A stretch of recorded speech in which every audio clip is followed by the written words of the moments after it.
I'm having a lot of conflict about what I should do and what I should believe, and I'm scared to death to go home. I don't want to be in the situation to have to go home and say to my daughter, Daddy's not going to be living here anymore.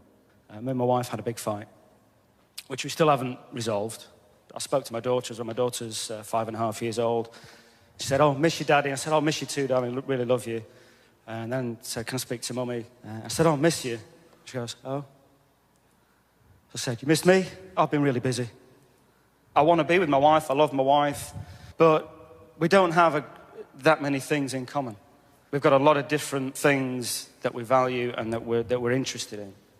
What's going to happen when you go there? Have to make a decision? What's changed? I'm working even harder than I'm doing, really early mornings to late nights. I've got outside interests as well, which she doesn't like. What are your outside interests? I play in a band. But you could be there because you could give up the band. Yeah. And she'd like you to do that. Yeah. What instrument do you play? Guitar. Tell me what it feels like when you play the guitar. Look at that. What did you just think? It's astonishing. Yeah, it's astonishing. That's a great word. It's like being a god. It's like being a god. Yeah. And when you go home with your wife, how significant do you feel? What do you think the chances of him giving up the band are? No. No way. No way. He'll give her up before he'll give up the band. We had a fight about that about a year ago. It was a case of you will do something about this or else. And we came to a compromise. And what was that compromise? That I would only play, 3 times a month, something like that. I see. She's saying, here's something that makes him feel like a god, and the maximum you can be godlike is 3 times a month. And here's what I want from you. By the way, I love you. But she wouldn't see it that way, I'm sure, because what she's saying is you're not here with your family, you're not here with me, you're not here with your kids, you're not here with whatever. She has a different perspective, fairly. But I want you to see his window on the world first. Do you love your wife? Yes. Why'd you pause? I'm questioning it. Yeah. The reason he's questioning it is because he's not fulfilled there. So if I'm not fulfilled, how could I love her? And if she doesn't want me to be completely fulfilled, how can I love her? And even if I love her, I don't want to believe I love her because then I'm trapped. How far off am I? Bang on. Well, if I asked your wife, what's her name? Andrea. If I asked Andrea, score Neil for me, how significant does he make you feel? Let's do that. I want to switch hats. You're in her body right now. Mm-hmm. And I'm asking you, Andrea, tell me about Neil over there. How significant does he make you feel, 0 to 10? When he leaves, never comes home, makes the band more important than you are. He knows how you hate that rock music and he wants to go play it anyway. Maybe a 3. 3. Does he love you? Yes. He does. How loved do you feel, though, these days, 0 to 10 by him? 3. 3. And how certain are you that he's going to stay and love you? 8 or 9. 8 or 9. How certain do you feel, though, in moments about that? I think an 8. You're thinking as yourself right now. How many ladies agree with me? Raise your hand. This is where you're deluded. How much variety does he bring home to you? Surprise, desires, playfulness you don't expect, to serve you, to light you up. 0 to 10. 5. 5. How much are you guys growing together? None. 0? 0.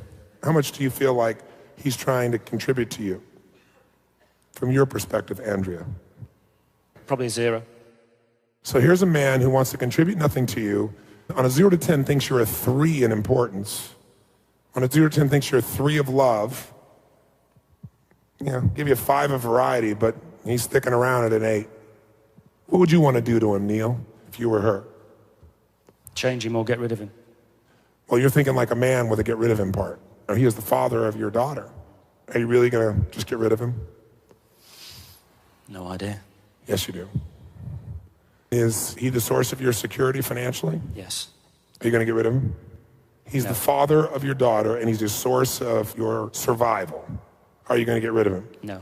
No. What are you going to do when you feel insignificant and unloved and uncontributed to and not growing with? What are you going to do? Make him change. Make him change. You're right. How are you going to do that? What tools do you have in your arsenal? Make him stay at home more often. How are you going to make him stay at home?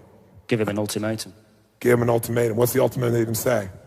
It says it's you spend more time at home and you don't go off playing with the band. Or I leave. And take your daughter. Yeah. Or, no, I should probably say, or you leave.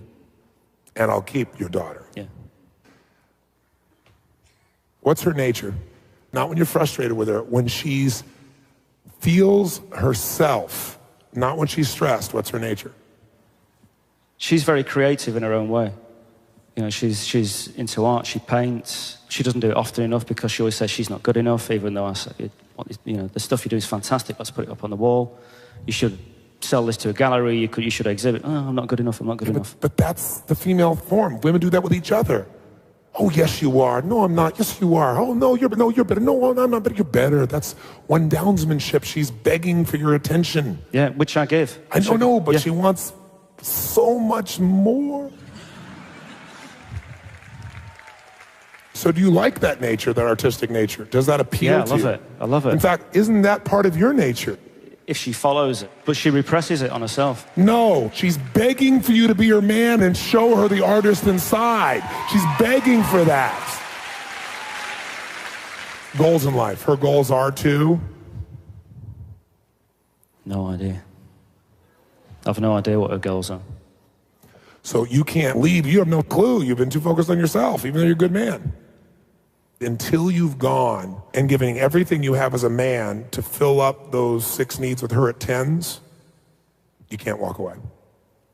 Because you haven't done what's necessary, and you know it. That's why you're on the fence. Because if you'd really done everything, you wouldn't have left, because you're a smart man and you're a strong man. What does it take for her to feel loved?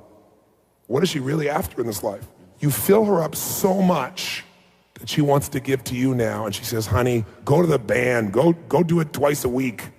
But you won't know until you give completely and totally. No holds barred. That woman needs to be lit up, and even if she wasn't the right woman for you, the next 90 days should be the greatest 90 days of her life, where never has a man given her more attention and focus and caring and love.